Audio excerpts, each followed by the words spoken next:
Hey, welcome back, everybody. My guest today is Mr. Karl Ahlrichs, and he has been on my podcast in the past 3 times, and he's now the first person to be a four-peater. That sounds a little weird, and it's Actually, it sounds like a punishment. yes. You come like back, that. you come back until you get it right. That's right. And I'm looking forward to our conversation today because he is the HR guy and Yeah. HR inside and out. He's also a certified speaking professional, and a good friend for many, many years. Karl, thank you for coming back. I know I had to bribe you to come back on my show, but I appreciate you taking I, time to be on it. I would like to thank the Academy. Actually, your timing was perfect because I have just been doing the preparation work for a global presentation at the SHRM Society of Human Resource Management, their global talent conference. And I have some fresh data on a couple of scary things and 3 or 4 simple low-cost tactics that if people were to, they may already be doing them, they can check them off.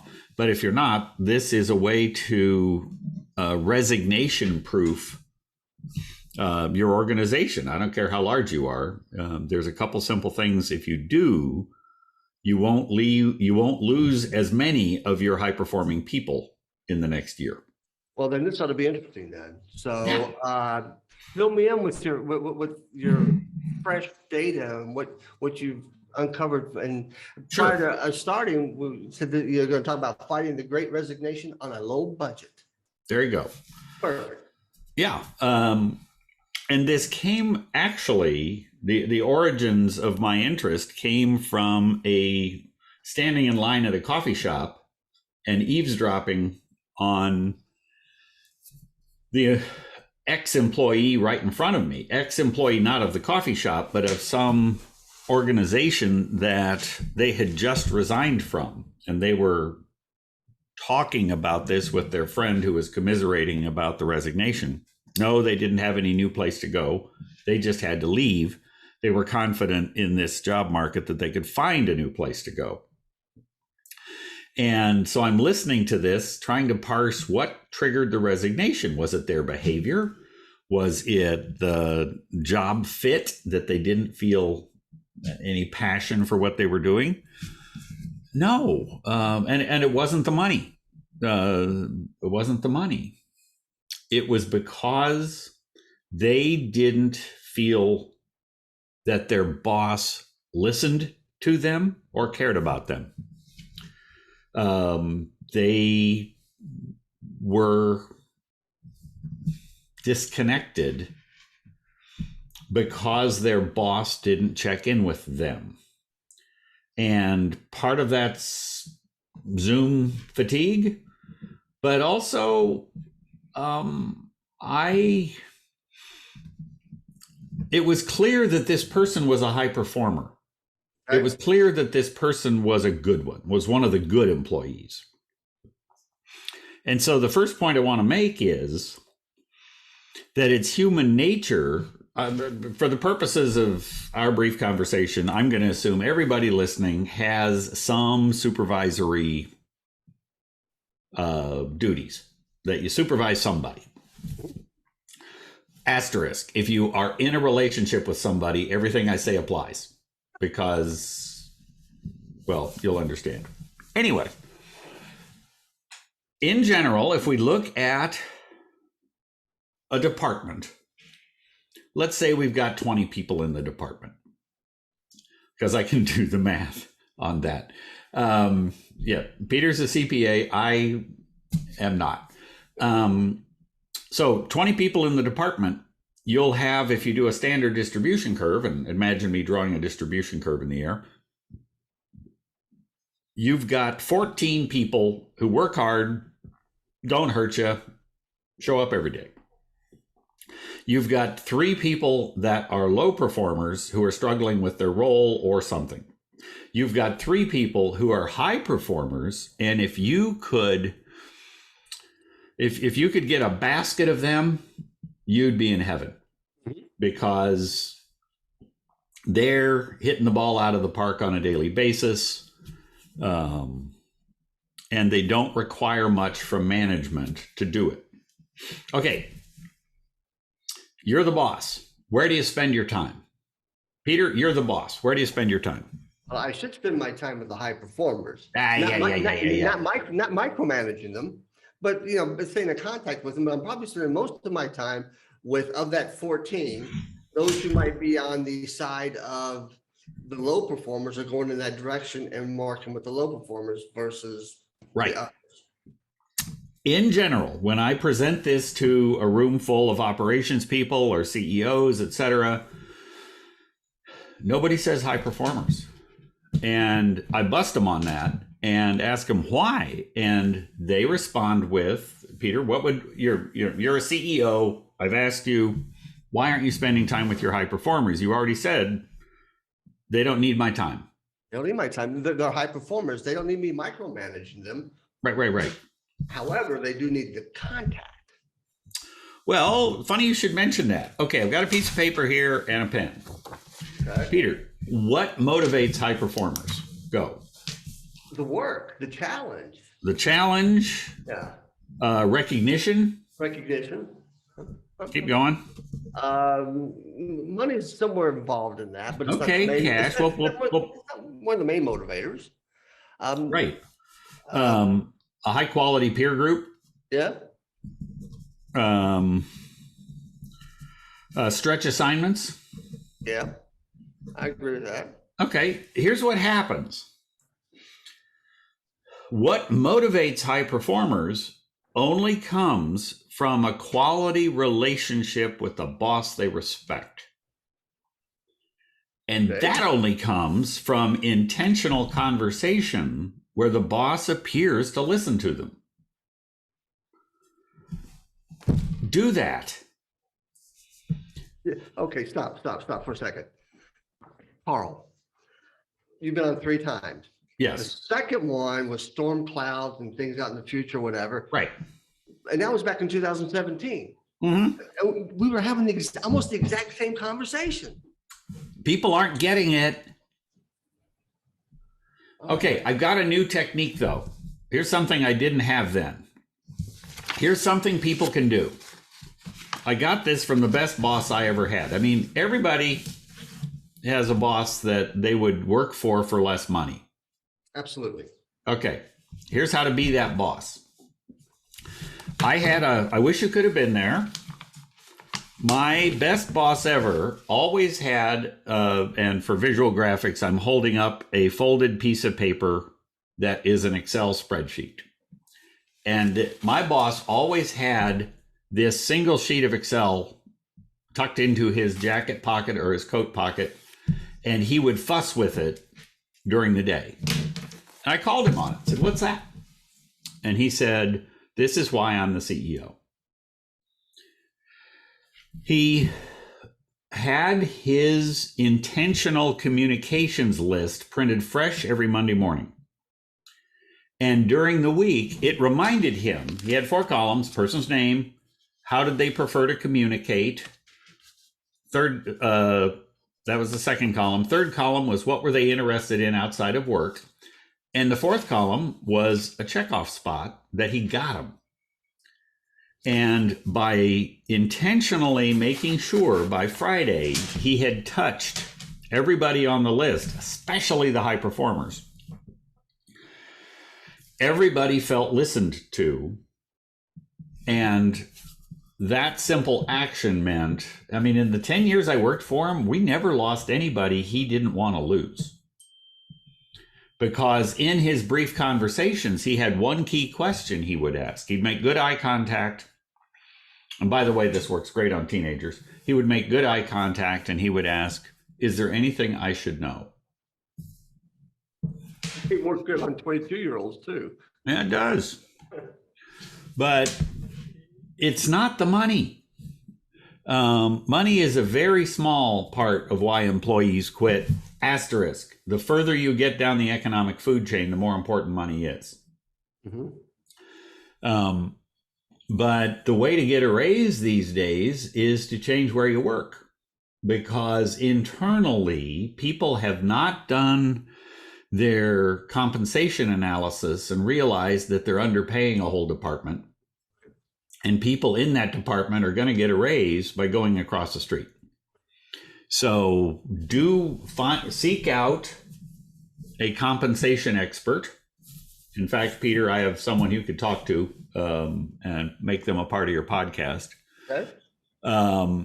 But make sure that in this time of inflation, make sure that you are tracking what the wage scales are.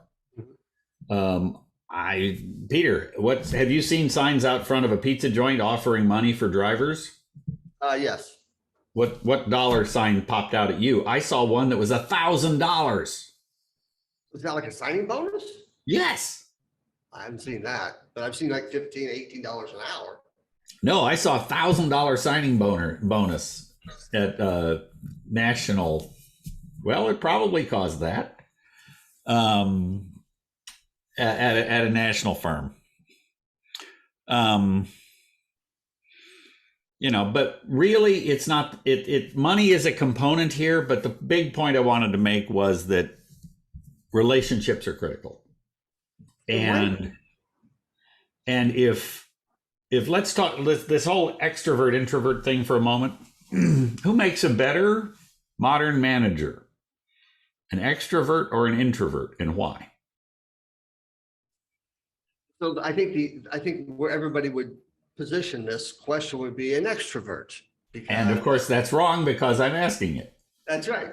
Yes. Yeah. So what are introverts really good at? Driving me crazy. Yeah. Yeah. But they're really good at the data. They're really good at the They're really good at listening. You know what? That's a very good point. Yeah. More than extroverts.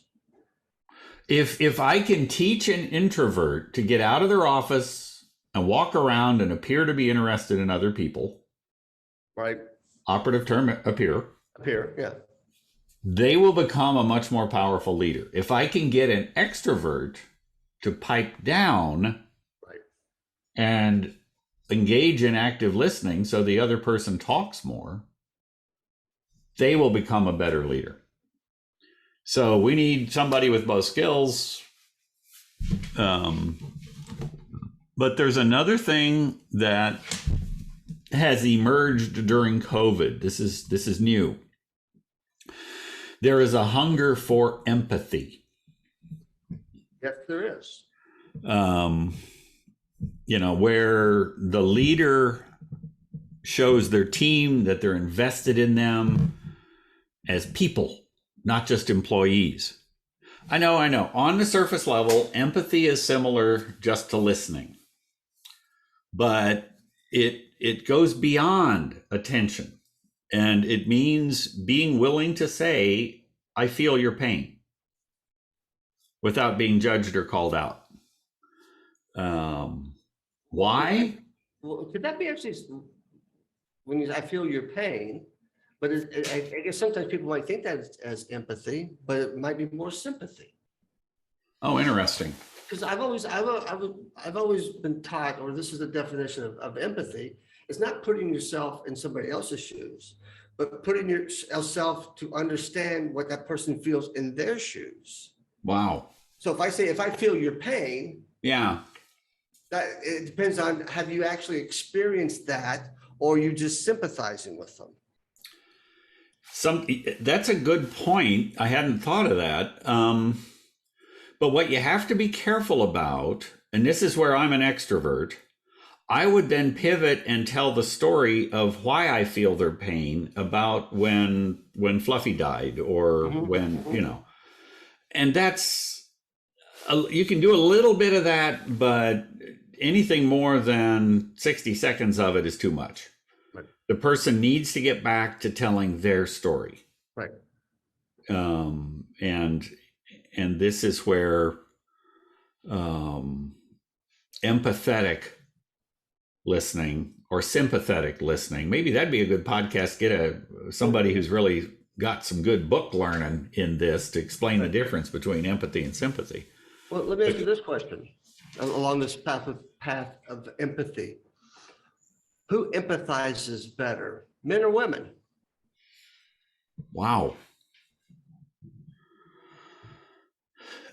I would say women, and here's why. Mm-hmm. In the, everybody knows the Myers-Briggs type indicator. Right. One of the scales is thinking, feeling. Mm-hmm. Of the 4 scales in the Myers-Briggs, only thinking, feeling has a gender bias. Mm-hmm. All of the other scales are 50-50 on the genders. Thinking, feeling is 40% males on feeling, 60% females. That was the premise. Remember the book I used to call Men Are From Mars, Women Are From Venus. I used to call it men, women are from Venus and all men are idiots. Because if you read through the book, the basic theme was, the heroism of feeling. Did you happen to read the book Humans Are Underrated by Jeffrey Colvin, who is the managing editor for Fortune? No. Magazine? In this book, he's talking about automation, whatever, but in this book, he actually states that those who will be leaders in the future are those who are empathetic, and women make better leaders because they know how to empathize versus men. And this I book think is probably 8 years old. And I think it comes from what was spotted in the Myers-Briggs, where there is actually a skewing of thinking, feeling. Right. Now, it's only a 60-40 split. Right. So it's not like you can say all or most. You can just say some. So, okay, I agree with that. Yeah. Yeah. People get too in love with these things and realize that you're painting with far too broad brushstrokes. Now, let me pivot from that to something that I really want to make important in today's conversation. Okay. The topic that is never discussed enough is mental health. Yeah. When a person is in pain, all they can think of is the pain. When the person is not in pain, they can think about anything and everything. Offering as a leader, you have to know your people, know your people, know your people. You have to be aware when their behavior changes, probably because they're in pain. And if what I've noticed happens when someone is having some kind of a mental health issue, they exaggerate their core behaviors.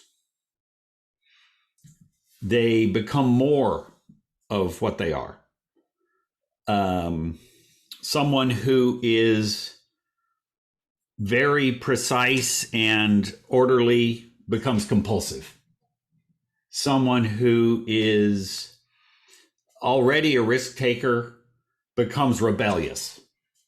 Somebody who is very self-absorbed and quiet disappears. Never appears on a Zoom call. Never, may be listening but never talks. Someone who is, here's my personal favorite, thinking of you, Peter. If someone is eccentric, they just become bizarre. You nailed it, man. You nailed it. Oh yeah. Know your people, know your people, know your people, so that when they exhibit an extreme behavior, somebody who on any day is very emotionally connected to work is crying in the bathroom. or becomes an emotional butterfly, and any conflict causes them to crumble and cry and leave the room. Know your people. You are allowed to pull them into privacy, make good eye contact, and ask, is there anything I should know?